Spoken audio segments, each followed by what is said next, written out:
हुकूमत की जानिब से जारी नई तालीमी पॉलिसी के मुताबिक अब एनसीईआरटी की जानिब से तारीख की किताबों में तब्दीली को लेकर दानिश्वरों में नाराजगी देखी जा रही है। इनका कहना है कि तालीम के साथ छेड़छाड़ करना ठीक नहीं है। वहीं दूसरी जानिब तारीख के माहिरीन हुकूमत के इस कदम का खैर मकदम कर रहे हैं। इनका कहना है कि तारीख की किताबों में हिंदू राजाओं की तवारीख को भी जोड़ा जाना चाहिए। एनसीईआरटी ने अपनी किताबों में मुस्लिम हुक्मरानों से मुताल्लिक तारीख को बड़े पैमाने पर कम किया है। एक रिपोर्ट के मुताबिक एनसीईआरटी की किताबों में मुस्लिम हुक्मरानों से मुताल्लिक जो मवाद हटाया गया है उसमें दिल्ली सल्तनत से मुताल्लिक तारीख भी शामिल है। दर्जा 7 की तारीख की किताब और 5 से जो मवाद हटाया गया है इसे ममलूक तुगलक खिलजी और लोधी खानदानों और मुगलिया सल्तनत की तारीख से हटा दिया गया है। माहिरीन तालीम और दानिश्वरों के मुताबिक मौजूदा हुकूमत के मखसूस एजेंडे के तहत इस तरह की तब्दीलियों को अंजाम दिया जा रहा है। देखिए, इसमें नुकसान फ़ायदे का सवाल कम है, ये इल्म का सवाल ज़्यादा है। आप इल्म के साथ जब छेड़छाड़ करते हैं सियासी मकसद से, आप क्या पढ़ाना चाहते हैं बच्चों को? आप अपना इतिहास पढ़ाना चाहते हैं?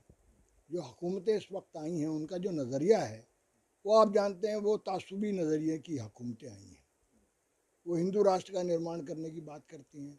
उनका जो मदर ऑर्गेनाइजेशन है आरएसएस, उसका क्या मकसद है ये भी आप जानते हैं। तो ये छेड़छाड़ जो है वो इल्म के साथ छेड़छाड़ है, ज्ञान के साथ छेड़छाड़ है। इसमें किसी का भी फ़ायदा नहीं होगा, इसमें सिर्फ मुल्क का नुकसान होगा। हमारी जो जनरेशन जिसको हम तैयार करते हैं, इल्म दे रहे हैं, ज्ञान दे रहे हैं, वो उसका क्या होगा? क्योंकि जो इतिहास है वो हमने तो लिखा नहीं है, ना इन्होंने लिखा है जो उसके साथ छेड़छाड़ कर रहे हैं। वो उस वक्त के इतिहासकारों ने ख़ास तौर से लिखा है जो समकालीन इतिहासकार हैं। इतिहास का सोर्स क्या है? जो समकालीन लोग होते हैं उस वक्त, जो उस इतिहास के चश्मदीद गवाह होते हैं, उसमें कुछ दरबारी इतिहासकार भी होते हैं जो हुकूमत के अंदर काम करते हैं, और कुछ इंडिपेंडेंट हिस्टोरियंस भी होते हैं। आप जानते हैं हर दौर में इस तरह के लोग रहे हैं। तो वो इतिहास लिखते हैं, वो हिस्टोरियंस उसको आधार बनाकर आगे फर्दर हिस्ट्री लिखते हैं। तो मुग़ल काल का जो इतिहास लिखा गया है किताबों में, जो अब तक हमने पढ़ा है, उसके साथ तो कभी अंग्रेज़ों ने भी छेड़छाड़ नहीं की। अंग्रेज़ 200 साल तक हाकिम रहे और उन्होंने फौज डालो की राज की नीति अपनाई भी। हिंदू मुसलमानों को लड़ाने की पूरी हिकमत उन्हीं की थी। वही हिकमत हमारे आज के काले अंग्रेज़ों ने भी सीख ली है। जो हमारे रूलर्स हैं वो आज किस तरह से हुकूमत करना चाहते हैं, वो संवैधानिक कायदे कानून से हुकूमत नहीं करना चाहते। उनका जो तरीक़ा कार है वो है फूट डालो राज करो। तो इसलिए वो जो उसकी जो नीयत है वो देखिए, आप हटाने की नीयत, ये अगर आप सत्य की खोज कर रहे हैं और उसके बाद परिवर्तन को कर रहे हैं कि आप कोई नया हिस्ट्री रिवील कर रहे हैं और फिर उसको, लेकिन आप किसी को बरतरफ करते हैं। अभी भगत सिंह को हटाया गया। भगत सिंह को कुछ चैप्टर आपने सुना होगा, भगत सिंह जैसे नेशनल हीरो को, जिसने हिंदुस्तान की आज़ादी के लिए कितनी बड़ी कुर्बानियाँ की और उसकी पार्टी का कितना बड़ा किरदार है जंग आज़ादी में, सारा हिंदुस्तान जानता है। जब भगत सिंह इनका दुश्मन है तो मुग़ल तो और पीछे चले गए। तो मुग़ल तो ना किसी के दोस्त है ना किसी के दुश्मन है। आज वो तो सामंती राज्य था, उसमें अच्छा भी था बुरा भी था, वो तो लिखा गया है इतिहास में। चाहे वो अकबर थे चाहे वो औरंगज़ेब थे, हैं, सबके अलग अलग किरदार हैं, अलग अलग चरित्र हैं, अलग अलग उनके कारनामे हैं। तो वैसे के वैसे लिखे गए हैं वो। तो उसको हटा देने से उसको इतिहास को ख़त्म तो नहीं कर देंगे, लोग दूसरे सोर्सेज से पढ़ लेंगे। लेकिन ये जो नीयत है ये असली बात है।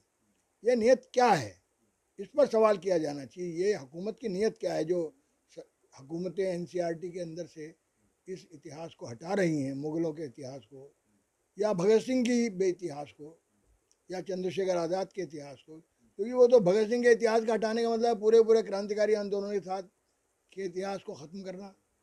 तो ये लोग कौन हैं? ये वो लोग हैं, ये वो शक्तियाँ जो चाहती नहीं कि हिंदू और मुसलमान मिलकर रहें इस मुल्क में, एक मुत्तहदा मुल्क बनाएं, एक एकीकृत देश का निर्माण करें, ये चाहते नहीं। ये जो एनसीईआरटी ने अपने पाठ्यक्रमों को लेकर बैठक की है या तब्दील किया है सिलेबस, ये अच्छी बात नहीं है। ये तो एक अलग तरफ मुल्क को ले जाने की बात है। एक अलग तबके को आप सिलेबस से हटा रहे हैं। सिलेबस से हटाना अच्छी बात नहीं है। सिलेबस पे आप पढ़ाएं, अपने वतन की खूब शान खूब इज़्ज़त तौक़ीर करें, लेकिन आपकी वतन की तौकीर जो है ताजमहल से भी होती है, आपके लाल किले से भी होती है। आपके मुग़ल बादशाहों ने जो हिंदुस्तान को दिया है उससे इनकार नहीं कर सकते आप उनको लाख सिलेबस से हटा लें, लेकिन आप दिलों से नहीं मिटा सकते। दिलों में वो लोग जो है ऐसा काम करके गए, अकबर खासकर, अकबर ने तो हिंदुओं को गले लगाया। हिंदू और मुसलमान मिलकर इस मुल्क की शान है और इस मुल्क को आगे बढ़ाने में हमेशा आगे रहते हैं। देखिए, ये मैं इतिहास का एक विनम्र विद्यार्थी होने के नाते मैं इसका बहुत तहे दिल से स्वागत करता हूँ, लेकिन मैं इससे संतुष्ट नहीं हूँ। ये बहुत छोटी सी पहल भर ही है, इससे ज़्यादा मैं इसको ज़्यादा रेट नहीं दे सकता। न्यायोचित तब होगा ये अच्छे बड़े स्तर पर किया जाए, तथ्यात्मक चीज़ों को इसमें जोड़ा जाए, जो घटनाएं घटित हुई हैं, जो लोगों ने स्थानीय लेवल पर, क्षेत्रीय लेवल पर प्रतिरोध किया है, उस प्रतिरोध को, और उसमें उन्होंने अपने कुर्बानियाँ दी हैं, सर्वोच्च बलिदान दिए हैं अपने निजत्व के लिए। इस मिट्टी से वो जुड़े हुए थे, इस मिट्टी से जुड़े हुए होने के कारण जो संस्कृति उनके वो जिसके वाहक थे, उसको बचाने के लिए अपने विचारधारा, श्रृंखला, अपना सब चीज़, वंश परंपरा, ये सब बचाने के लिए जो कोशिशें की हैं, उनके नाम अभी भी इसमें नहीं हैं। एनसीईआरटी की तारीख की किताबों में मुगलिया सल्तनत और साम्राज्य से मुताल्लिक मवाद हटाए जाने से जहां दानिश्वरों में नाराजगी देखी जा रही है, वहीं तारीख के माहिरीन इसको हुकूमत का सही कदम करार दे रहे हैं। ऐसे में अब देखना होगा कि तारीख के तालिब इल्म इस तब्दीली को कितना कबूल कर पाते हैं। ईटीवी भारत के लिए मेरठ से वसीम अहमद की